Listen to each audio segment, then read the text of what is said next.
Hello and welcome back to the channel. We continue our journey through Poland, and today we visit Krakow, where we will enjoy the beauty of the second most populous city in the country. And if you like our video, do not forget to like it, subscribe and activate notifications so that you know when we upload a new video.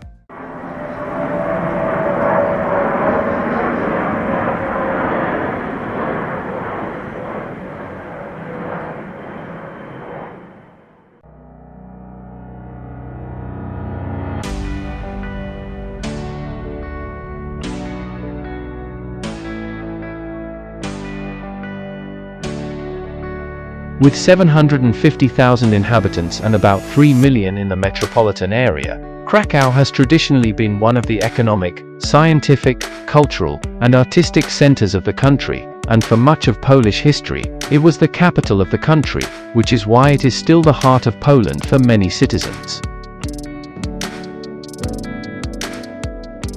If you are one of those who don't mind exploring cities on foot, the best way to get to know Krakow is by walking, as most of the iconic places you will visit are very close to the historic center, starting our visit at St. Mary's Square, where the St. Mary's Basilica is located, built in the 14th century in Gothic style, at the initiative of the bourgeoisie of Krakow's merchants, who wanted to have their own temple apart from the Wawel Cathedral. Inside the basilica, a wooden altarpiece from the 14th century stands out, with over 200 carved figures, and at 12 meters in length, it is the largest in all of Europe. However, what stands out the most is the unequal height of its two towers, with the tower called Hejnalika being the taller of the two, and where you can climb to enjoy magnificent views of the square and the historic center. From this tallest tower, which took on the functions of a watchtower, a trumpeter plays the Hejnal Mariaki melody every hour, in honor of a guard who was killed by an arrow during the siege of the city while sounding his trumpet to alert the citizens, and that is why the melody stops abruptly.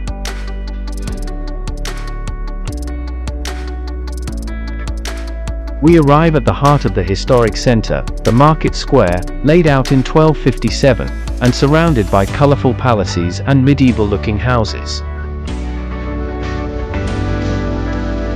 It has been the scene since the Middle Ages of both public executions and royal ceremonies, as it is crossed by the Royal Road, which leads to Wawel Castle. During World War II, it came to adopt the name of the Nazi dictator, which gives an idea of the importance of this square.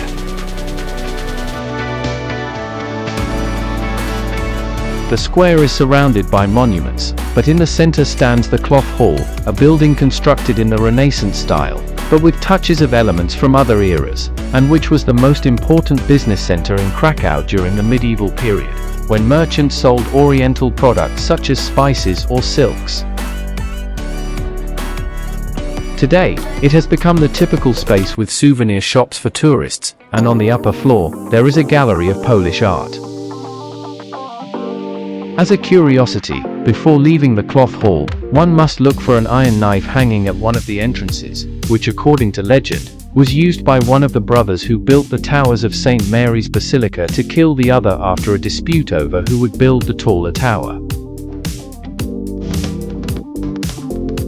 We left the Cloth Hall again towards the square, where the tower of the Old Town Hall is also located, which at 75 meters high is another viewpoint of the city.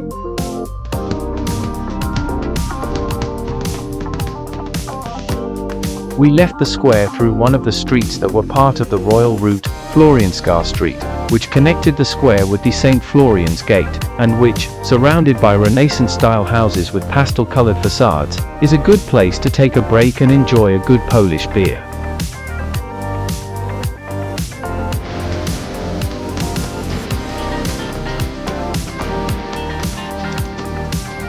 At the end of the street, we find the St. Florian's Gate, which for centuries was the main access to the city and the starting point of the royal route. Built in the 16th century in honor of St. Florian, whose image is found at the top, it was part of the Great Wall that surrounded the medieval city and protected it from possible attacks. Today, of its 8 gates and 39 towers, only the St. Florian's Gate, about 200 meters from the wall, and 2 towers, the Carpenter's Tower and the Cabinetmaker's Tower, remain. Passing through the St. Florian's Gate, we find the Barbican, a circular medieval structure built to withstand the violent Ottoman invasions of the city. Returning once again to the interior of the walled enclosure, on both sides of the St. Florian's Gate, we found several street art stalls where students from the art school and local artists display their works, giving a very colorful atmosphere to the wall and the small square.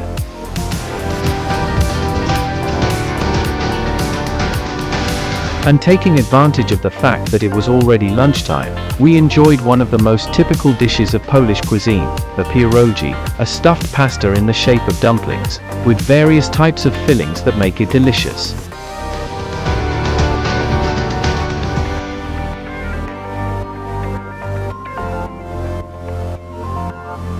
After regaining our strength, nothing is better than a walk, and we headed on foot to a lesser-known place to visit in Krakow. At the corner of Pomorska Street, specifically at number 2 on that street, on September 13, 1939, it was occupied by German police forces, and until January 17, 1945, it was the headquarters of the security police and the District Security Service of Krakow, one of whose divisions was the infamous Gestapo, which was the main tool of terror during the occupation for the Polish and Jewish population. The small but interesting museum consists of 2 parts, an exhibition of photos, objects, furniture, and documents related to the Nazi occupation and the subsequent subjugation of Poland to the Soviet side, and the basement converted into cells that were used as a detention center, where Gestapo agents subjected prisoners to brutal and sadistic physical and mental torture, which often resulted in the death of these individuals.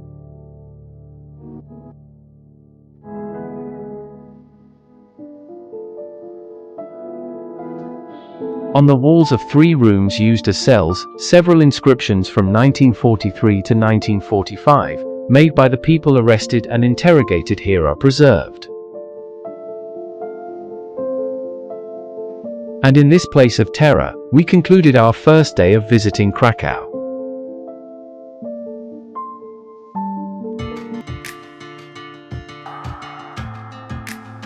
Second day of our visit to Krakow, during which we took the opportunity to stroll along the banks of the Vistula River, and then climbed Wawel Hill, located at one end of the historic center, where the imposing Wawel Castle is situated.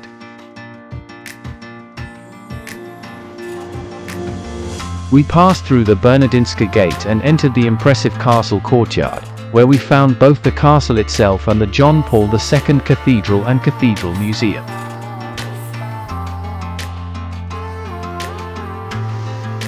For the visit, different types of tickets can be purchased depending on what you want to see, as the castle is divided into 2 parts for visiting, with different tickets for each, and also different tickets for visiting the castle cellars, the Crown Treasury, the Sandomierska Tower, the Dragon's Cave, or the Cathedral, so you will need to plan your visit to this site depending on your budget.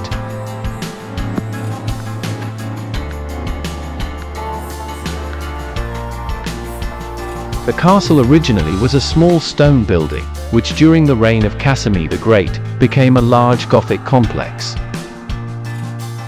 It suffered a major fire in 1499 and was reconstructed by the Italian architect Francesco Florentino, who gave the ensemble a more Renaissance air, with the porticoed galleries seen in the inner courtyard.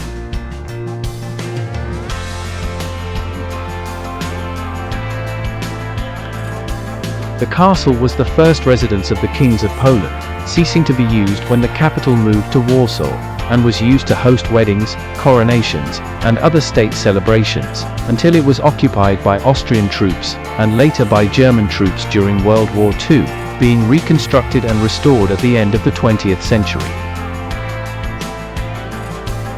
During the visit, you will enjoy several rooms, such as the royal apartments, decorated with beautiful Flemish tapestries, the Hall of Deputies, where the coiffured ceiling featuring human faces stands out, the state rooms, or the Senate Hall, which is the largest of all the castle's rooms, a large collection of porcelain pieces, including oriental pieces, or an exhibition of Ottoman Turkish tents.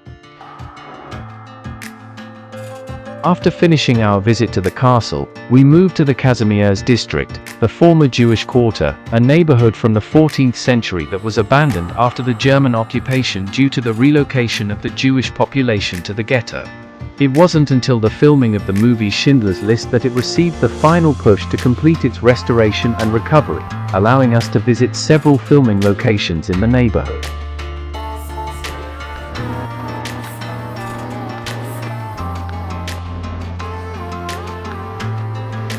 Currently the neighborhood is one of the most popular areas in Krakow, both for living and for dining or partying, especially among the student crowd, where students mix with tourists in places like New Square, where various street stalls offer the typical zapiekanka, half a baguette topped with mushrooms, ham, cheese, and anything else you can think of.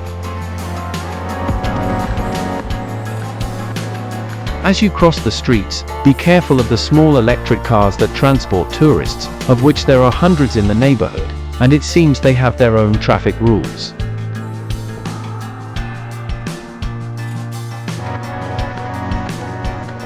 In this neighborhood, sometimes mistakenly considered the Jewish ghetto, there are several Hebrew museums and 7 synagogues, such as the Old Synagogue, built by Czech Jews who arrived in the city in the 15th century, looted by German troops and later reconstructed. This synagogue is located next to one of the most famous places in the neighborhood, Soroka Street, another of the settings in the movie Schindler's List, where we can find the Remu Synagogue, whose main attraction is its small Jewish cemetery, the Martyrdom Monument, the Jan Karski Monument, one of the first people to reveal the secret of the extermination camps, or the Landor House, a 19th century house that currently houses a restaurant and a Jewish bookstore. After visiting the Jewish quarter, we are about to cross the Vistula River to head to the old ghetto and visit one of the most famous places in Krakow, the Oskar Schindler factory, which will be the last place we visit in Krakow. To get there, we cross the Father Bernatek Bridge, a beautiful pedestrian bridge characterized by 9 acrobatic sculptures that defy gravity and sway when there are strong gusts of wind.